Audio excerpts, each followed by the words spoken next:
Alors, pour travailler le thumb dive, je vais vous demander de vous repousser sur vos jambes. Je vous avais dit en cours que vous deviez travailler sur le fait de vous repousser sur les jambes, d'avoir les pieds au sol, le pubis au sol et d'avoir les genoux décollés du sol.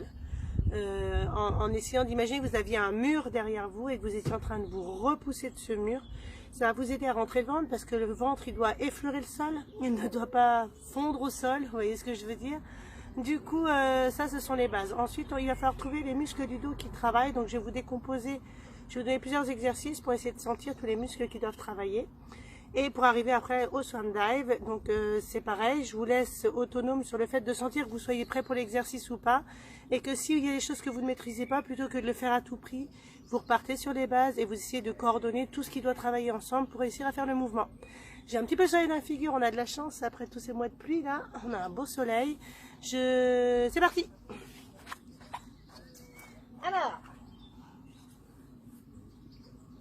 pour travailler au niveau des jambes, donc on a les pieds au sol, je vous demande de vous repousser des jambes. Si vous avez un ballon, vous le mettez entre les jambes, vous le resserrez, ça va vous aider à garder le périnée engagé, et ça va vous aider à aussi repousser avec les intérieurs de jambes et rentrer votre ventre. Donc on pousse dans ses jambes, on tire son ventre. Je vais vous demander au départ de mettre les deux mains au-dessus des fesses, le dessus du front par terre, et de tirer sur les bras.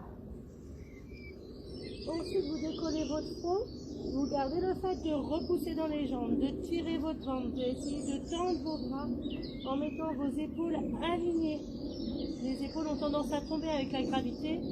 Vous les repoussez en arrière et vous travaillez les muscles du dos. On rentre devant, on lâche les mains, on tourne la paume du main face au sol et repoussez-vous avec vos bras. Essayez de sentir le rapport qu'il y a entre vos triceps et votre dos. On rentre devant. Vous tenez cette position-là. On repousse dans les jambes, on tire son ventre, on inspire par le nez et on laisse l'air sortir par la bouche. Vous avez dit en cours que souffler, ce n'est pas pousser l'air pour le sortir. Vous essayez de contrôler l'inspiration et l'expiration en calmant votre respiration au maximum. On inspire par le nez, on laisse l'air sortir par la bouche. Ne forcez pas votre respiration. On recommence, on va un peu plus loin au niveau de l'exercice. On va faire ce qu'on avait appelé en cours la position du phoque, très élégante, très pilatesque aussi. Donc, ici, je vous demanderai pour trouver les muscles qui doivent travailler dans votre dos, pour mettre vos épaules alignées avec le reste du buste, de poser la paume des mains face au sol, de vous repousser sur vos jambes, d'avoir la tête décollée de 1 ou 2 cm, pas plus, essayez d'aligner votre tête. On inspire et en soufflant, vous gardez, je pousse dans mes jambes et je tire mes épaules en arrière. Je relâche. Je tire les épaules en arrière. Je relâche. Je tire. Vous le faites plusieurs fois. Plusieurs choses. D'abord, vous essayez quand vous tirez les épaules en arrière de ne pas sentir vos côtes qui s'appuient dans le sol, qui font des petites pointes dans le sol. Si vous avez mal aux côtes, c'est qu'au lieu de travailler les épaules qui tirent en arrière avec les muscles qui servent à ça, vous êtes en train de monter le buste et vous êtes en train de jouer sur les articulations au niveau de la colonne vertébrale pour essayer de monter plus haut et vous me lâchez les côtelettes devant. Gardez vos côtelettes qui effleurent le sol également. Ensuite, pensez à bien laisser le pubis dans le sol pour pousser dans vos jambes. Ne décollez pas le pubis, ça va vous faire cambrer. Rentrez bien votre ventre, rentrez votre ventre, ce n'est pas rentrer le ventre vers le plafond, vers le ciel, ça va être remonter le ventre vers votre poitrine pour encore une fois travailler votre... Vous le savez. On passe à l'étape d'après. Une fois que vous avez trouvé tous ces muscles-là, vous allez travailler avec le même travail, avec les mêmes muscles du dos, mais avec les bras en position de chandelier. Hop là, ici. Vous mettez vos coudes en dessous du niveau des épaules. Les mains alignées avec les coudes. Doigts, poignets, coudes alignés. Et les coudes un peu en dessous des épaules. On repousse dans ses jambes. On tire son ventre. On inspire. Et on souffle. On tire. Et on revient.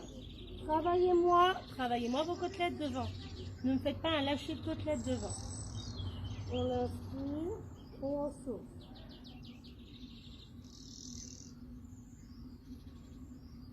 je sens que quand je tends les bras, je monte les épaules, c'est pas la peine. Si je sens que quand je tends les bras, je lâche les jambes, c'est pas la peine. On commence par je pousse dans mes jambes, je tire mon ventre, je me retiens d'aller aux toilettes et on continue avec je tire mes omoplates. Si ça va, je continue. Le mouvement, il part bien du dos, il ne part pas des bras. D'accord? Attention, attention que vous mettez dans les cervicales avec la contraction de vos trapèzes. Les trapèzes, ils s'allongent, ils s'étirent. D'accord? Ils ne se crispent pas. Ne faites pas partir le mouvement de la tête. Le mouvement, il part du dos. Et on redescend. Et on relâche. Et on tire. Et on redescend. Si ça va, on inspire. On souffle. Et on repart. On inspire. On souffle. On inspire. Et on souffle. Bon, à vous de voir où vous en êtes.